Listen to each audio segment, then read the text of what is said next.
monsieur. Cette scène rappelle de mauvais souvenirs. Comme l'été dernier, la galerie marchande de la station est fermée.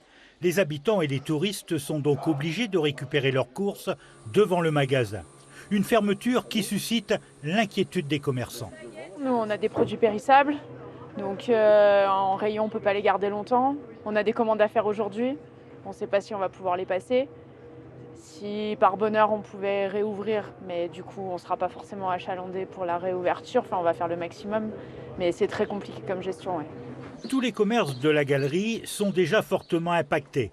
C'est le cas de cette restauratrice qui a dû fermer les portes de son établissement, une situation qu'elle juge intenable. Désemparée de se retrouver encore dans cette situation, c'est catastrophique pour nous, c'est une vraie catastrophe économique pour aussi notre réputation, c'est la honte, c'est vraiment une honte.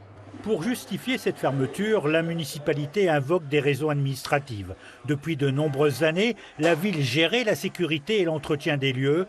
Aujourd'hui, ce n'est plus possible. Je ne suis pas l'État, je ne fais pas la loi. Monsieur le préfet me dit, Madame le maire, vous ne pouvez plus mettre d'argent public, de moyens publics. Vos agents, ce sont des agents du service public. Quand vous les mettez au service de la galerie marchande, vous la mettez au service d'un bien privé. C'est terminé. L'administrateur a démissionné. Il n'y a plus de gestionnaire. Vous devez fermer cette ERP le temps qu'il y ait un nouveau gestionnaire qui soit nommé.